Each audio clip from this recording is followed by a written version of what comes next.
দর্শক আমন্ত্রণ যমুনার বিশেষ আয়োজন ডক্টরস অন কল অনুষ্ঠানে আপনাদের স্বাস্থ্য বিষয়ক নানা প্রশ্ন আর সেসবের তাৎক্ষণিক সমাধান নিয়ে আমাদের এই আয়োজন থাকছেন দেশ বরেণ্য আর আধুনিক চিকিৎসা বিজ্ঞানের দক্ষ চিকিৎসকরা।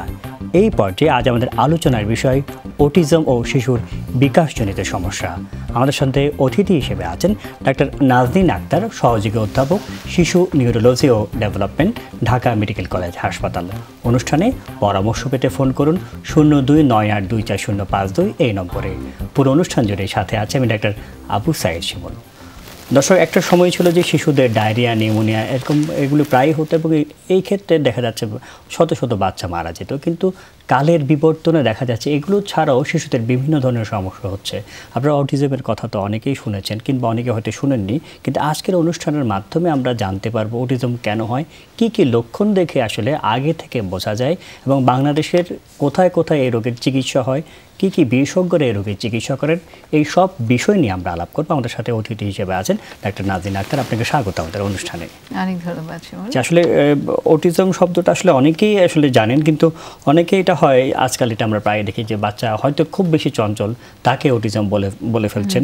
আবার দেখা যাচ্ছে যে বাচ্চা কথা শুনছে না, আপনার বাচ্চা কি অটিজম আক্রান্ত। এক ধরনের ভীতি বা এক ধরনের কুসংস্কার রয়েছে।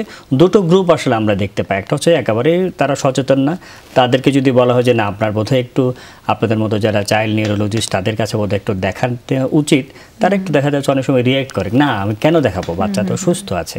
আবার অনেক ক্ষেত্রে অনেকে হয় যে অতি উদ্বেগ উৎকণ্ঠার মধ্যে দিয়ে, না আমার বাচ্চার কি হয়েছে একটু ডাক্তার সাহেব দেখান তো। আমাদের মা বাবাদের জন্য একটু যদি বলতেন আসলে অটিজমটা কি এবং কি কি লক্ষণ দেখলে আগে থেকে আসলে বোঝা যাবে। ধন্যবাদ শিমুল। আসলে এই যে কথাটা বললেন যে আগে ডায়রিয়া, নিউমোনিয়াতে অনেক শিশুরা মারা যেত, এখন আমাদের শিশু মৃত্যু হারটা আমরা কমিয়ে এনেছি এবং এটা আমাদের কিন্তু মিলেনিয়াম ডেভেলপমেন্ট গোলের একটা বড় একটা টার্গেট ছিল, সে টার্গেটটা অ্যাচিভ করেছি। কিন্তু আমাদের সবসময় খেয়াল রাখা দরকার যে একটা শিশু শুধু শিশু বড় হবে, গায়ে পায়ে বড় হবে, এটাই আমাদের মূল লক্ষ্য না। আমরা শিশুটিকে চাই একটা পরিপূর্ণভাবে সে বিকশিত হোক। এবং এই কথাটা আমরা একটা স্লোগান হিসেবে বলি যে শুরুতে সুযত্ন পেলে বাড়বে শিশু বুদ্ধি বলে। তো এই সুযত্নগুলো আমাদের আসলে কিভাবে করব সেটা যেমন জরুরি, যে একটা মা জানবে যে তার বাচ্চাটাকে প্রথম থেকে আমাদেরকে কিভাবে আসলে বড় করতে হবে। তো এই এবং কী লক্ষণ দেখে সে বুঝতে পারবে যে তার শিশুটি ঠিকভাবে বেড়ে উঠছে এবং ঠিকভাবে বেড়ে উঠছে না। তো সেই জন্য এগুলি যদি বলছি আমরা যে অটিজম নিয়ে আলাপটা, যেহেতু আপনার প্রসঙ্গটা উঠালেনি, অটিজম নিয়ে আলাপটা একটু আমরা পাশকে রেখে একটু জানতে চাইছি আসলে একদম ছোটবেলা থেকে কি কি আসলে সেটার বেড়ে ওঠার যে মাইলস্টোন সেগুলো যদি একটু এই ফাঁকে যদি বলেন। এটাই খুব গুরুত্বপূর্ণ। অনেক সময় দেখা যায় যে এটার জন্য যে খুব বেশি শিক্ষিত হওয়ার প্রয়োজন হয় তা না। অনেক মারা তার অভিজ্ঞতা থেকে, বিশেষ করে একটা শিশু তার যদি আগে বড় হয়ে থাকে তখন কিন্তু মাটা সহজেই বুঝতে পারে যে আমার আগের বাচ্চাটা তো এইভাবে বড় হয়েছে, এই সময় এই কাজটি করেছে, এই বাচ্চাটা করছে না। যেমন বাচ্চাটা আমরা মোটর ডেভেলপমেন্টের ব্যাপারে সবাই জানি যে 3 মাসে একটা বাচ্চা ঘাড় শক্ত হবে, 6 মাসে বসবে, 9 মাসে দাঁড়াবে, 1 বছরে হাঁটবে, তারপর 1.5 বছর দৌড়বে, এরকম একটা জানা আছে সবার। তেমনি কিন্তু বাচ্চার মারা বোঝে যে 1-1.5 মাস হয়ে গেলে বাচ্চাটা আমার চোখের দিকে তাকিয়ে হাসবে, তার মানে তার দৃষ্টিটাও বিকশিত হয়েছে এবং তার সামাজিকতার মাধ্যম, সে যোগাযোগের মাধ্যমটা সে ব্যবহার করে শিখেছে। এরপরে বাবলিংটা শেখে সে, যে 3 থেকে 6 মাসের মধ্যে সে প্রথমে ভোকালাইজেশন, তারপরে একটা বাবলিং মানে বাবা বাবা দাদা দাদা এই শব্দগুলো উচ্চারণ করে। এই সময় কিন্তু সে মিনিংফুল ওয়ার্ড বলছে না, সে যেটা বলছে সে একটা শব্দ উচ্চারণ করছে। এটা দিয়ে আমরা বুঝি যে সে কিছু চারপাশের শব্দগুলো শুনতে পাচ্ছে এবং তার যে ইন্দ্রিয় যে কথাগুলো বলার জন্য যেই সব অর্গানগুলো আমরা ব্যবহার করি সেই জিনিসগুলো তার ঠিক আছে। কিন্তু এরপরে যে সে বুঝে কথা বলাটা, একটা ওয়ার্ড শুনে সেই ওয়ার্ডটা মিনিংফুল ওয়ার্ডটা বলা, যে বাবাকে বাবা বলা, মাকে মা বলা, এটা সে চিনে বুঝে বলছে, এই ব্যাপারটা শুরু হয় 9 মান্থ অনওয়ার্ড। আমাদের বেশিরভাগ বাচ্চা মারা আজকাল যেটা মানে দেখা দিচ্ছে যে এই সময়টাতে তাদের যে একটা উদ্দীপনা দেয়াটা, কথা বলার উদ্দীপনা যে দেই আমরা, এই দেওয়াটা কিন্তু কেউ শিখে আসে না, যেটা কোনো কোর্স নেই। তারপরেও কীভাবে শেখে, আল্লাহ তাআলা সিস্টেম করে রেখেছে। সেটা কেমন, যে এই সময়টা বাচ্চারা সবচেয়ে কম খায়। 9 মান্থ অনওয়ার্ড বাচ্চাদের যখন খাবারের এই বিষয়টা নিয়ে আমরা আলাপ করব। একজন দর্শক রয়েছে, দর্শকদের ফোনটা আমি নিয়ে নিতে চাইছি। দর্শক কে বলছেন, কোথা থেকে বলছেন, আপনার নাম এবং বাচ্চার বয়স বলে প্রশ্নটি করুন। মোহাম্মদ কামাল, চট্টগ্রাম থেকে বলছি। জি জি বলেন। জি, বাচ্চার বয়স 15 বছর, মোবাইল ছাড়া কিছু বোঝে না। জি, ও কি স্কুলে যায়? এখন মোবাইল থেকে ওকে মোবাইল নেশা। জি জি, আপনি কি শুনতে? হ্যাঁ, কি করবে? আপনারটা বিষয়টা, আপনার উদ্বেগ উৎকণ্ঠা বুঝতে পেরেছি আমরা আরেকটু কিছু আসলে জানতে চাইছি। সে কি স্কুলে যায়? স্কুলের পারফরমেন্স বা স্কুলে যে বা তার পড়াশোনা সেগুলো কেমন আছে? স্কুলে যায় ঠিক মতো, স্কুল ফাঁকি দেয় না, কিন্তু স্কুল থেকে আসলেও মোবাইল নেই। যখন বাড়িতে থাকে তখন শুধু মোবাইল, মোবাইল ছাড়া কোনো কিছু না। কয় ঘন্টা আপনি মোটামুটি বলতে পারবেন সারাদিনে কয় ঘন্টা দেখে? সারাদিনে যে কোনো সময় পেলে। মোবাইল কি তার নিজের না আপনাদের? মোবাইল কি তার বাচ্চার কাছে আছে না আপনাদেরটা দেখে? আমাদেরটা দেখে। আচ্ছা, আমাদের ডক্টর নাজদিন আক্তার রয়েছেন আমাদের সাথে, আপনার যদি কিছু জিজ্ঞেস করার থাকে। হ্যাঁ, ঠিক আছে, উনি যে প্রবলেমটা বললেন আসলে এটা তো এখন ইতিমধ্যে আরেকজন দর্শক আমাদের সাথে যুক্ত হয়েছেন, আমরা তার প্রশ্নটা একটু নিয়ে নিতে চাই, তারপর দুজনের উত্তর আমরা একসাথে দেব। জি, দর্শক কে আছেন আমাদের সাথে? বাচ্চার বয়স বলে প্রশ্নটা করুন। আমার বাচ্চার বয়স 15 মাস চলে। 15 মাস চলে। সেদিন কান্না একবার শৈল হাত পা ছেড়ে দেয়, একবার ঠোঁট একবার হলুদ হয়ে যায়। এরকম কতক্ষণ থাকে? ঠোঁট নীল হয়ে যায়। কতক্ষণ থাকে? এটা আগে আসলো, আগে 2 থেকে 3 সেকেন্ড আসলো, কালকে গতকাল আমার 15 মিনিট আসলো। এটা ঠোঁট কালো হয়ে যায়, কিন্তু হাত পাকে এরকম খিচুড়ির মতো হয়। 15 মিনিট থাকে। জি, আপনি টেলিভিশনের ভলিউমটা কমিয়ে একটু আমাদের কথাটা একটু শুনুন। বাচ্চার হাত পা দুটো কি খিচুড়ির মতো হয়, কেঁপে ওঠে? আপনি কি আমার কথা শুনতে পাচ্ছেন? টেলিভিশনের ভলিউমটা কমিয়ে একটু আমাদের কথাটা একটু শুনুন। বাচ্চার হাত পা দুটো কি খিচুড়ির মতো হয়, কেঁপে ওঠে? আপনি কি আমার কথা শুনতে পাচ্ছেন? আপনি তো বলেছেন যে নীল হয়ে যায় বা কালো হয়ে যায়, কিন্তু হাত পা কি খিচুড়ির মতো হয়ে যায় কিনা?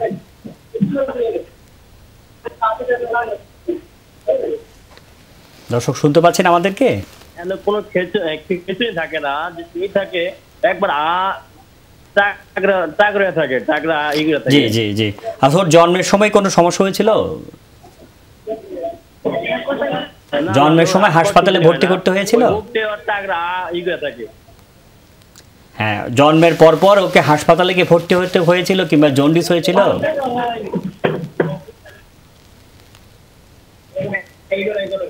আসলে আপনার সংযোগের, জি, আসলে বিরূপ আবহাওয়ার কারণে দেখা যাচ্ছে যে নেটওয়ার্কের সমস্যা হচ্ছে। মোটামুটি আমরা বুঝতে পেরেছি। আমরা প্রথম যিনি বলেছিলেন চট্টগ্রাম থেকে কামাল সাহেব, বাচ্চার বয়স 15 বছর, মোবাইল ছাড়া কিছুই বলছে না। আসলে এটা এই সময় একটা বড় ধরনের সমস্যা, ঘরে ঘরে মোবাইল আসক্তি। এটা হচ্ছে বলে যে স্ক্রিন ডিপেন্ডেন্সি ডিসঅর্ডার, আমরা কিন্তু এসডিডি, এই ব্যাপারটা কিন্তু এখন ওয়ার্ল্ড ওয়াইড একটা মহামারী আকারে ধারণা করেছে। এবং এটাও কিন্তু ব্রেনের ভিতরে আমরা যে ড্রাগ অ্যাডিকশনে ব্রেনে যেরকম পরিবর্তন হয় ঠিক একই রকম পরিবর্তন হয়। তো খুব অল্প অবস্থাতেই এখান থেকে সরিয়ে আনতে হবে যে একটা বাচ্চা তার স্ক্রিন টাইম সারাদিনে সে 3 ঘন্টা বেশি সময় পার করছে, এরকম অবস্থা হলে অবশ্যই তাকে এখান থেকে উইথড্র করতে হবে। 15 বছরে আপনি বলতে চাচ্ছেন মিনিমাম 2 থেকে 3 ঘন্টার বেশি দেওয়া উচিত হবে না। বেশি না। এবং আমাদের কখনো কখনো প্রয়োজন হয় একটা না তাকে একটা না, এবং শুধু যে এটা তার আসক্তি হচ্ছে এটা না, তার অন্য ধরনের সমস্যাগুলো হচ্ছে। এতে করে বাচ্চা কিন্তু একটা হেমোডাইনামিক সিস্টেমেই তার একটা পরিবর্তন আসছে, তার এখান থেকে হাইপারকোলেস্টেরমও ডেভেলপ করতে পারে, প্লাস চোখে একটা সমস্যা হয়। তাছাড়া যে ওই আসক্তির ব্যাপারটা বললাম, তাতে করে সে কখনোই এটা ছাড়া ভালো থাকার, তাহলে তার যে দিনের প্রোডাক্টিভ টাইমটা কমে যাচ্ছে। তাহলে তাকে এই সময়টাকে তাকে অন্য একটা কাজে, এরকম কাজে, এমন কাজ যে কাজটাকে সে আনন্দ পায়, স্ক্রিনের টাইমটাতে যেমন সে আনন্দ পায়, এরকমই আনন্দ পাওয়ার অল্টারনেটিভ কোনো ওয়ে তৈরি করে দিতে হবে তাকে। সেটা যেমন বাচ্চারা এই বয়সে কেউ গান গাইতে পছন্দ করে, কেউ হচ্ছে কবিতা আবৃত্তিতে পছন্দ করে, কেউ ছবি আঁকতে পছন্দ করে, অথবা কেউ রান্না বান্না এই ধরনের কাজেও কিন্তু বাসার মধ্যে আমি বলে যে খেলাধুলার ব্যবস্থা করা যায়, খেলাধুলার ব্যবস্থা করতে হবে, ক্যারাম খেলতে পারে, লুডো খেলতে পারে, সেটাও হতে পারে, এবং আউটডোর গেমসটাকেও এনকারেজ করতে হয়। কারণ এই সময়টা সে না খেলে কিন্তু যখন এটা করছে তার ওই যেটা বললাম যে হাইপারকোলেস্টেরমিয়া, তার যে খাচ্ছে যে খাবারটা সেটা কিন্তু পরিপাক হচ্ছে না, ঠিকমতো বিপাক হচ্ছে না। আচ্ছা, আপনারা তো যেহেতু চাইল্ড নিউরোলজিস্ট খুবই ভালো বলবেন, কিন্তু আমি কিছু কিছু ক্ষেত্রে এটা বলেছি, এটা আমার একেবারে পার্সোনাল। আমি মা বাবাদের বলি যে আপনি কয়েকদিন নিজেরা স্মার্টফোন ব্যবহার করবেন, ছোট যে আগের দিনের যে মোবাইল, আবার মা বাবারা বাটন মোবাইল ব্যবহার করুন। কারণ একেবারেই যখন তাকে মানা করা, আমি সেটা জিজ্ঞেস করেছিলাম আপনি কার মোবাইলে, মা বাবার মোবাইলেতে। মা বাবা যদি স্মার্টফোন, বাচ্চার জন্য একটু তো স্যাক্রিফাইস করতে হবে, যে অনেক বেশি আমরা উপকার পেয়ে যাই স্মার্টফোন থেকে, তা তো না। সুতরাং 6 মাস 1 বছর যদি আমরা বাটন মোবাইলগুলো মা বাবা ব্যবহার করে, এটাতে কিন্তু উপকার পাওয়া যায়। সে এটাতে দেখা যাচ্ছে আর খুঁজে পায় না। এর পরের যিনি আসলে প্রশ্ন করেছিলেন, 15 মাস বাচ্চা, তার মাঝে মাঝে বোঝা যাচ্ছে একটা খিচুনির মতো হয় আসলে। হ্যাঁ, তার যেটা সিমটমটা বলে যে একটা মানে একটা ইমোশনাল আউটবাস থেকে এটা হচ্ছে, কান্না করছে, রেগে যাচ্ছে, কান্না করছে, তারপর হচ্ছে। তো এটাকে আমরা বেশিরভাগ যেটা সবাই জানে যে ব্রেথ হোল্ডিং অ্যাটাক বলি আমরা। এই জিনিসটা ফর দ্য টাইমিং ভালো হয়ে যায় 3 বছরের মধ্যে। যে বছরে বাচ্চাটা টেম্পার ট্যান্ট্রাম বেশি থাকে, 1.5 বছর থেকে 3 বছর, এই সময়টা কারো কারো ক্ষেত্রে এখানে হয়। তো কিছু ফ্যাক্টর থাকে যেটা এটাকে মানে বাড়িয়ে আনতে পারে। যেমন অনেক সময় এই বাচ্চা দেখা যায় যে হয়তো রক্তে আয়রনের স্বল্পতা থাকে, তো সেই ব্যাপারগুলোকে একটু ইভ্যালুয়েট করতে হয়। এটা মোটামুটি কারেকশন করলে এবং তাকে ইমোশনাল আউটবার্স্ট যাতে না হয় এই ব্যাপারটাকে অ্যাভয়েড করতে হয়। তবে এটা আসলে আমার নিজে জানার জন্য যে ওভার প্রোটেক্টিভ যারা, তাদের বাচ্চাকে এগুলো বেশি করে বা এমন কিছু আছে না, এটা কিছু জেনেটিক্যালি প্রিডিসপোজিং ফ্যাক্টর আছে, আয়রন ডেফিসিয়েন্সি একটা বললাম, আর কিছু আননোন কজ কার হবে যেটা বলা যাচ্ছে। আরেকজন দর্শক রয়েছে, আমরা দর্শকের ফোনটা নিয়ে নিতে চাইছি। দর্শক, কে বলছেন, কোথা থেকে বলছেন, আপনার নাম এবং বাচ্চার বয়স বলে প্রশ্নটি করুন। আমার নাম আমেনা বেগম, আমার ছেলের বয়স 4.5 বছর। জি, আমার ছেলে যে বয়স আমরা তো কথা স্পষ্ট বলতে পারে না, ওরা ডাক্তারও দেখানো হয়েছে আর কি, কথা বলতে পারে যেমন বাজে, এখনো বাজে, তার জন্য মনে করেন ডাক্তার দেখানো হয়েছে। জি, ওকে মানসিকভাবে অন্য সবকিছু ঠিক আছে, বেড়ে ওঠা, ও বেড়ে ওঠা সব দিকে ঠিক আছে, কিন্তু দুষ্টামিটা অতিরিক্ত করতে। একটু কি বলবেন, ওকে মোবাইল টিভি কি বেশি দেখে? মোবাইল দেখতো, একটু কমাই দিছি, ডাক্তার বললাম, ডাক্তার দেখাইছি, দুষ্টামিও বেশি করতো অনেক। পরে ওই ডাক্তার বলছে যে আর কি আমাদের আর কি পরিচিত এক ডাক্তার অরিভাম একটা ওষুধ দিছিল যে হাত করে খাওয়াইবেন। পরে পাতে খাওয়ালে অনেকটাই আর কি দুষ্টামিটা কমছে, এখন বয়স আন্দাজ। জিনিসপত্রকে ভাঙচুর করে এমন হয়? হ্যাঁ, জিনিসপত্র ভাঙচুর করে, অস্থিরতা করে না? হ্যাঁ, আগে আর কি ছিল, ধরেন যে কোনো সময় আচার মারতো, আগে বেশি করতো, এখন একটু ওই ওষুধটা 4 মাস ধরে চলতেছে। ডাক্তার বলছে 6 মাস খাওয়ান। আর আচ্ছা, একটু কিছু বলবেন আপনি কোন ওই যে সরকারি হাসপাতালের শিশু বিকাশ কেন্দ্র কিংবা কোন শিশু নিউরোলজি বিশেষজ্ঞ যারা ব্রেইনের ডাক্তার শিশুদের, সেখানে কি গিয়েছিলেন?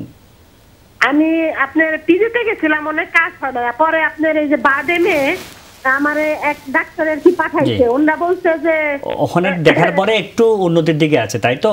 আপনি আরেকটু কিভাবে কি করা যায় সেটার জন্য পরামর্শ নিয়েছেন? বাদেমে থেকে আমার ওষুধ দেয় নাই, আমি যে শিশু ডাক্তারে যে ঠান্ডা কাশির জন্য দেখাই, উনি আবার বুঝতে পারছেন বলছে এই অরিহামটা আপনি 6 মাস খাওয়ান। আচ্ছা, আমরা অনেকে মনে করে যে এটা স্বাভাবিক প্রক্রিয়া, কিন্তু এটা কতটা স্বাভাবিক, কতটা অস্বাভাবিকতার পর্যায়ে আছে কিনা সেটার জন্য কিন্তু একটা ফর্মাল অ্যাসেসমেন্ট প্রয়োজন হয়। তাকে নিরূপণ করতে হবে তার ভিতরে এই সমস্যাটা, তার ভবিষ্যতে তার যেমন শুধু এখানে এসে অস্থির বলে তা না, তার হয়তো বা তার মানে মনোযোগের জায়গাটাও কম আছে। তাহলে এই মনোযোগের জায়গাটা এবং অস্থিরতা না কমালে তার কিন্তু এই যে কথা বলা, যে তার সমস্যা মা যেটা বললো যে তার কথা তার স্পষ্ট না, বা কথাটা সে হয়তো বা কনভারসেশন, যে একজনের প্রশ্নের উত্তরটা সে প্রপার ওয়েতে দিচ্ছে কিনা, অন্যগুলো বুঝতে পারছেন না। এবং সে একজন পেডিয়াট্রিশিয়ান দেখিয়েছেন, খুবই ভালো কথা, এবং ওষুধটা দিয়েছে, এটা কতদিন কন্টিনিউ করবে বা এই ওষুধের ছাড়াও তার আরও কোনো প্রয়োজন আছে কিনা, এগুলো দেখার জন্য একটা তাকে প্রথমে যেটা করতে হবে, একটা শিশু বিকাশ কেন্দ্রে যেতে হবে। আমাদের সরকারি কেন্দ্রগুলোতে অনেক সরকারি, ঢাকার ভিতরেও যেমন আছে, ঢাকার বাইরেও আছে, উনি ঠিক কোন জায়গাতে আছে জানি না, যেমন আমাদের ঢাকা মেডিকেল কলেজেই শিশু বিকাশ কেন্দ্র আছে। এই শিশু বিকাশ কেন্দ্রে আমরা যেমন প্রতিদিনই এখানে নিরূপণ করা হয়, তার পাশাপাশি আমাদের বিশেষজ্ঞ দলও সপ্তাহে 3 দিন করে বসেন, এবং আমাদের শিশু নিউরোলজি যে ইনডোর, সেখানেও কিন্তু আমরা আউটডোরে পেশেন্ট, রেফার পেশেন্টগুলো দেখি। তো তারা ওখানে গেলে এখানে একটা আমার মনে হয় পূর্ণাঙ্গ একটা সেবা পাবে সে। খুবই সুন্দরভাবে বলছিলেন। আমরা আসলে দর্শকদের অনেকগুলো প্রশ্ন যেহেতু ওটার প্রায়োরিটি দিতে হবে, মূল আলোচনা থেকে একটু দূরে সরে একটু যদি আমাদের বলতেন, যদি খুব বেশি সময় নেই, কি কি লক্ষণ দেখলে আসলে অটিজম বুঝবেন যে মা বাবারা এখন মনে করবেন না আমাকে ডাক্তারের কাছে নিয়ে যেতে হবে? এই যে বললাম যে আমরা যে আসলে 9 মাসের সময় বাচ্চাটা যখন একটা বেশিরভাগ বাবা মারা এসে কি বলে যে আমার বাচ্চাটা তো আগে কথা বলতে এখন বলছে না, মানে সে যখন 6 মাসে বা 9 মাসের সময় বাবা বাবা দাদা দাদা ব্যাবলিং যে শব্দটা করতো সেটা কিন্তু সে না বুঝে সে নিজের মতো করে শব্দ তৈরি করছে। এটাও একটা বিকাশের একটা প্রক্রিয়া, কিন্তু এরপরে দেখা যাচ্ছে সে সেভাবে বলছে না। তাহলে সেভাবে বলছে না, এই ব্যাপারটাকে বাবা মাকে খুব দ্রুত নোটিস করতে হবে যে আমরা জানি যে অটিজম একটা নিউরো ডেভেলপমেন্টাল ডিসঅর্ডার, মানে একটা বিকাশজনিত সমস্যা, আমার ব্রেনের সমস্যার কারণে এটা হচ্ছে। কী কারণে হচ্ছে? অনেকগুলো কারণ, পরিবেশগত, জেনেটিক, অনেক কিছু মিলিয়ে। তাহলে আমার করণীয় কি? খুব দ্রুত রোগটাকে আমার শনাক্ত করা, এবং শনাক্ত করার জন্য প্রথমে বুঝতে হবে যখনই আমার বাচ্চাটা 1.5 বছর হয়ে গেছে কিন্তু সে বাবাকে বাবা বা মাকে মা অ্যাড্রেস করছে না, এবং শুধু তা না কথা বলছে, শুধু তা না সে যোগাযোগে যে অন্যান্য মাধ্যম নন ভার্বাল, যেটা হচ্ছে কথা না বলেও চোখে চোখে তাকানো, ইশারা বোঝানো, আমি একটা কথা বলে সেটাতে সে রেসপন্স করা, সে হ্যাঁ আমি ওর নাম ধরে রাখছি সে আমার দিকে সেটাতে রেসপন্স করলো সাথে সাথে, এই ব্যাপারগুলো যখন করছে না তখনই বাবা আমার বুঝতে হবে যে আমার বাচ্চাটা কি তাহলে ঠিক পথে আছে নাকি নেই। যেমন American academy of pediatrician recommend করেছে প্রত্যেকটা নর্মাল বাচ্চাকে, প্রতিটা বাচ্চাকে 18 মাস বয়সে আমাদেরকে একবার অ্যাসেস করতে হবে একটা এমচ্যাট, যেটা হচ্ছে আমাদের একটা ডায়াগনস্টিক টুল দিয়ে বিকাশ কেন্দ্রগুলোতে গেলে আমার মনে হয় তাড়াতাড়ি হবে। তাহলে তার সমস্যা আছে কিনা আমাদের শেষ খুব বেশি সময় বাকি নেই।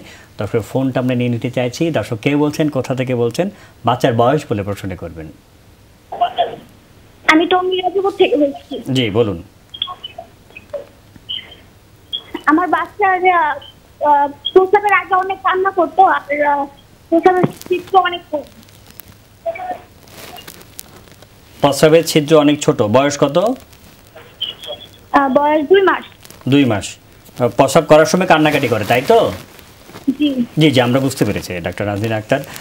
আমরা জানি যে আপনি শিশু নিউরোলজি বিশেষজ্ঞ, তো অবশ্যই কিন্তু শিশু বিষয়ে আপনার পোস্ট গ্রাজুয়েশন রয়েছে, শিশু বিশেষজ্ঞ হিসেবে যদি ওনাকে একটু সাহায্য করতেন। হ্যাঁ সেটা একদম যদি ছিদ্র ছোট থাকে এটাকে আমরা অনেক সময় ফাইমোসিস বলে থাকি, এবং এটাকে মানে সে ম্যানুয়ালি কারেক্ট করতে পারবে, এই প্রক্রিয়াটা সে একটু একজন পেডিয়াট্রিশিয়ানের কাছে এসে একটু দেখে ম্যাসাজ শিখিয়ে দিবে। অনেক ক্ষেত্রে ওষুধের প্রয়োজন হয়, সেই ওষুধটা উনি প্রেসক্রাইব করে দিতে পারবে অবশ্যই। জি খুব সুন্দরভাবে বলছেন।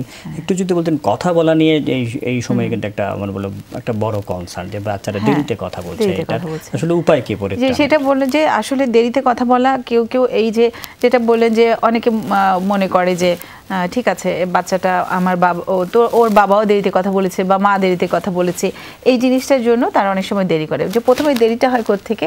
যে পরিবার থেকে, যে না আমার বাচ্চাটা ঠিকই আছে বা তোমার বাচ্চা ঠিকই আছে, আর একটু সময় দাও। এই সময়টা দেওয়া যাবে না। আমার বাচ্চা ঠিক আছে কিনা এটা আমি অ্যাসেসমেন্ট করব। অ্যাসেসমেন্ট করা মানে যে তাকে কোনো একটা আমরা এটাকে ওকে কোনো রোগের মধ্যে ফেলে দিচ্ছি সেটা না।